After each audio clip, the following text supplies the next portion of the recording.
Welcome back, my students, to a brand new episode of Comic Class. Today's lesson, guys, we'll be looking at the Amazing Spider-Man issue 40, Spidey Saves the Day, the end of the Green Goblin. And yeah, this issue is basically going to focus on the climactic battle between Spider-Man and the Green Goblin. It's probably one of the most famous battles, and I don't want to spoil it, so without further ado, let's jump right into today's story. Let's go.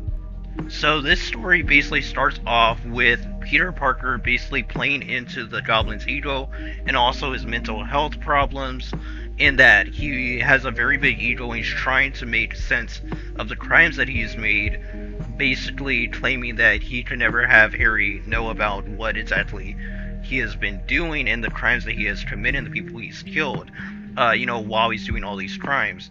And we get to see that we get the explanation of what happened to Norman Osborn. He basically messed with some chemicals, this like serum that Professor Strom actually made. And whenever things went wrong and he basically framed Strom, and got him to go to prison, he used this opportunity to work on this serum, to kind of like mess around with it, and it exploded on him. And this is what made him into the Great Goblin. Now, we're told by Norman that the people, like the doctors that overlooked him, so he was in the hospital for like weeks and that, and even his own son Harry didn't notice anything was different about Norman. Nothing was showing on the readings that something had happened to Norman's body. He looked normal, but inside, in his mental health, he understood that something was different. And this is what led him to basically become the Green Goblin and make his suit and basically, live a life of crime, basically. And it's a really cool scene. Eventually, Peter's trying to get out of his coils, and while that's going on, we get to see that Aunt May is with Mary Jane's aunt. I think her name is like Anna or something. And they're basically worried about what Peter, where Peter's at, because he hasn't came home yet, and it's like super late and stuff. So this is happening like at night when all this is happening. And we get to see that Betty Brant it seems to be back in New York after taking a break somewhere else. I'm not sure exactly where she went. And she wants to see Peter Parker and Ned Leeds again. And we're going to see like what she is going to choose, or try to get back with Peter, or choose to be with Ned Leeds. And she's hoping that J. Jonah Jameson is going to give her a job at. So it looks like Betty's going to become a reoccurring character again after taking a break for a few issues. So I thought that was really cool. The Goblin has this really cool sequence where he's basically telling Spider-Man that he never truly defeated him, even though it might seem that way to the readers. After you really go over each battle that they had, the Goblin has very good points as to why Spider-Man never really did defeat the Goblin. So he wants this to be their final battle, and right when Peter, is going to get out of his coils, his metal coils, he basically is freed by the Goblin from the steel coils, and is told by the Goblin to put his costume on, so he doesn't want to defeat him as this, this boy, basically like this teenage boy. He wants to fight him as Spider-Man, because that's what he's fought him as in all their battles. And once, Peter puts on his costume, he realizes that the Green Goblin's pretty serious. He's going to aim for the kill. And this battle's going to be very hard. Because everything seems to be in the Goblin's favor, or so he thinks. And the battle begins, and we get really cool action panels with the Goblin basically trying to use his pumpkin bomb, Spider-Man using his webbing to basically try to block the pumpkin bombs, as well as like his sparkly like laser beam magic attack that he uses. He also has his little bats that he's able to use. He has his jet glider. Eventually, Peter gets the Goblin to get cocky and gets the Green Goblin to come next to him so they can knock him with like a haymaker, basically just knock him off of his glider. Eventually, the Green Goblin grabs a power line, like a thing of electricity, and a live wire, and he basically tries to electrocute Peter, basically. And Peter has to dodge tons of the Goblin's attacks after this fails. And, the Goblin's just trying to attack Spider-Man with his magic beams. Eventually, Peter comes up with the idea to use objects to basically block the Green Goblin's beams of energy. And he tries to get the Goblin off guard. And the Goblin is just using all these things, like I said, like the little flying bats that he has, which is something you don't really see, I think, in the future fights with the Green Goblin.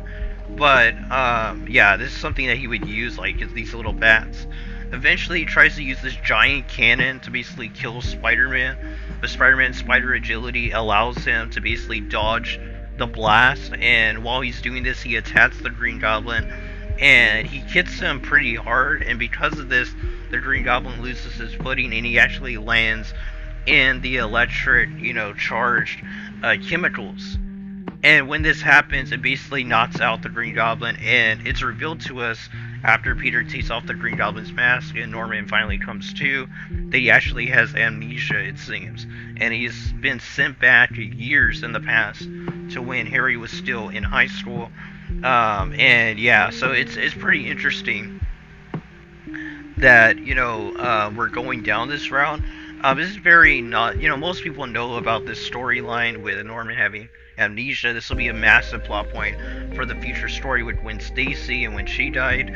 But we'll keep that. We won't talk too much about that, and we'll talk about that when we eventually get to that issue and that storyline. But yeah, so the police and the firefighters basically show up after all this commotion.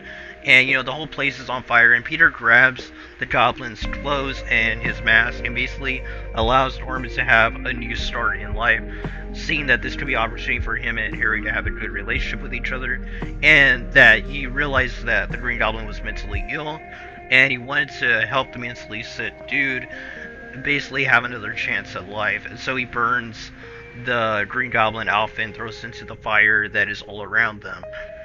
So Peter leaves Norman with the police and the firefighters, and he basically leaves the scene.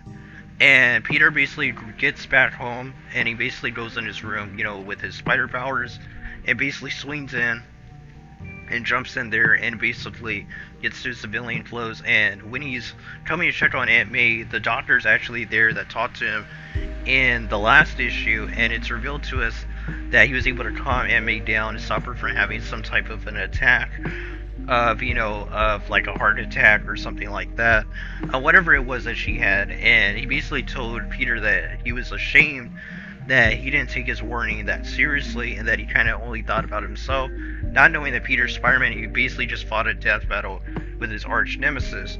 But the guy basically, Peter tells him that it's not going to happen again, and the guy leaves, and Peter's able to see Aunt May, and she wakes up, and they basically have a talk with each other, and he promised her not to stay out, that late again, and not let her know where he's at. And, he's basically just being a good nephew, and eventually Aunt May takes Peter to his room and basically feeds him like soup and stuff, because she thinks he's like sick because of the heat. Basically made his body feel really hot, so she thought his forehead was hot because he had a fever. It was actually because he was near fire during the death match, at the end of their death match between the Green Goblin and Peter. And the issue ends with Norman and Harry basically talking to each other, with Norman in a hospital bed, and he basically tells Harry that he lost a lot of years of his life, a lot of memories of years of his life, but he's gonna try to do his best to basically have a good relationship with his son. And we'll see what exactly is gonna go on between these two characters and how their relationship develops in the coming issues and storylines. And yeah, that was the Amazing Spider-Man issue 40, Spidey Saves the Day, the end of the Green Goblin. What a good issue. This was a very good conclusion to the Green Goblin storyline that's been building up ever since his debut. I think it was like in issue 14.